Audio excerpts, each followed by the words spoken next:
We hear it all the time. Democracy.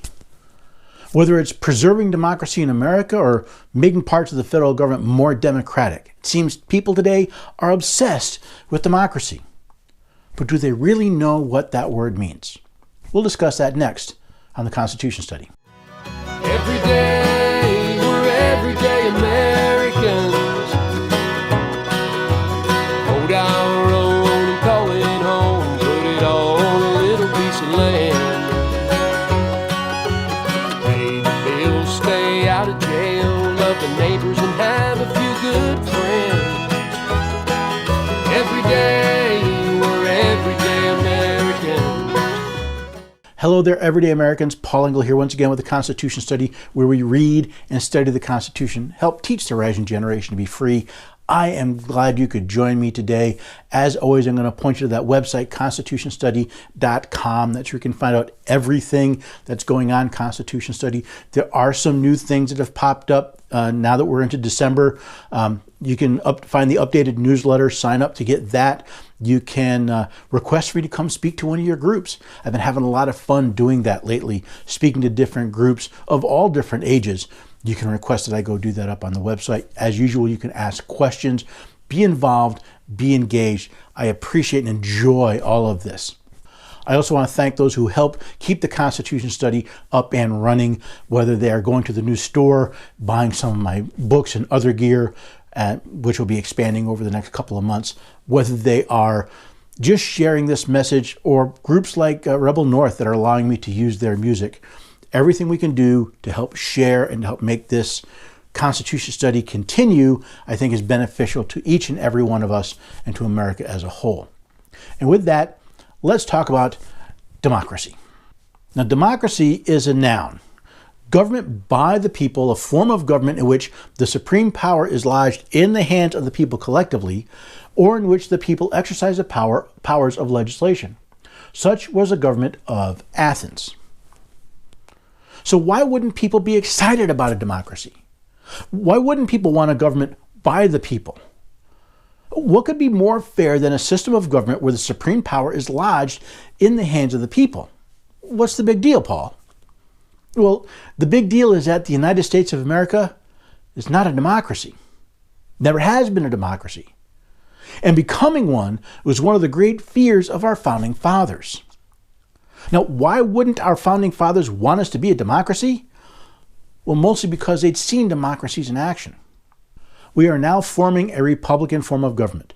Real liberty is not found in the extremes of democracy, but in moderate governments. If we incline too much to democracy, we shall soon shoot into a monarchy or some other form of dictatorship. A democracy is nothing more than mob rule, where 51% of the people may take away the rights of the other 49. Remember, democracy never lasts long. It soon wastes and exhausts and murders itself. Hence it is that such democracies have ever been spectacles of turbulence and contention, have ever been incompatible with personal security or the rights of property, and have been in general as short in their lives as they have been violent in their deaths. Or my personal favorite, democracy is two wolves and a lamb voting on what to have for lunch. Liberty is a well-armed lamb contesting the vote. See, the problem with democracies is they don't scale well. Sure, in a small group where everyone can be directly involved in the legislative or executive process, democracies can work. What happens, though, when a group gets too large for a direct democracy? What happens when the people start electing representatives to do the work for them? Well, those representatives become the target of influence peddlers, and they often become influence peddlers themselves. Be it financial or political, those elected to hold office are pressured to influence the system in order to remain in power. The other problem with democracies is they don't protect unalienable rights.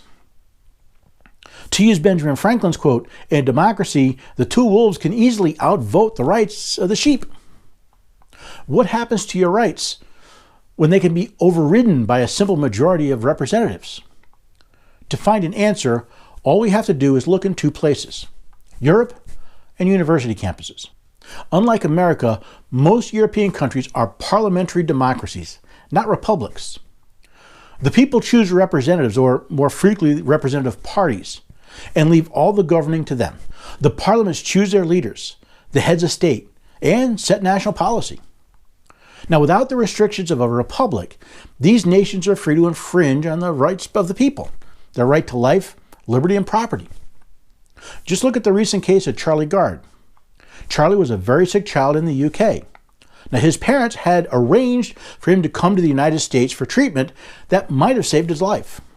However, Charlie's doctors, who, by the way, work for the government, not only didn't approve of the experimental treatment, but got the High Court to prevent the parents from taking their own child to the U.S. In the case of Alfie Evans, another British judge prevented the child from traveling to Rome for treatment and ordered the child's life support to be removed. In both cases, parents were prevented from obtaining potentially life-saving treatment for their children at no cost to Britain's National Health Service. And in both cases, a government official ordered that these children die rather than let their parents seek treatment. Is your right to life protected if a government official can prevent you from getting treatment or even leaving the country if they disagree with your decision?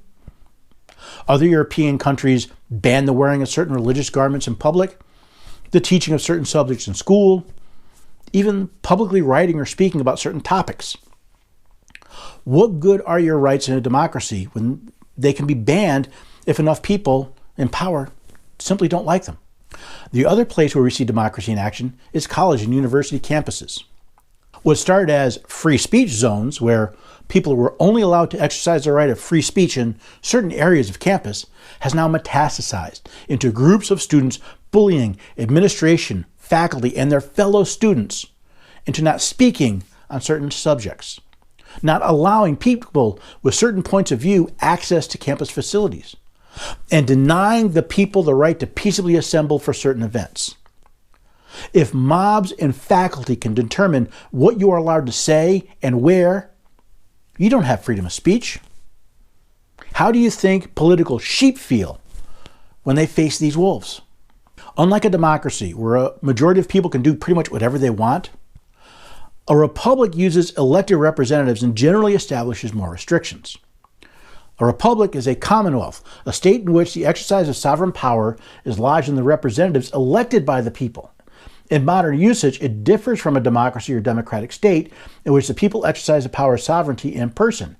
Yet the democracies of Greece are often called republics. In the American Republic, the power of those elected to serve in governments are further restricted by the Constitution.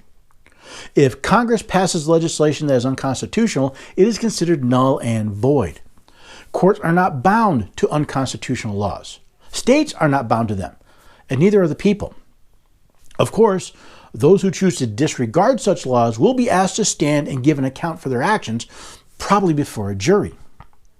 If an American citizen is told by their government they cannot seek treatment or travel somewhere for aid, not just the courts, but the American people should stand up to assist them and remove the offending official for their violation of their oath.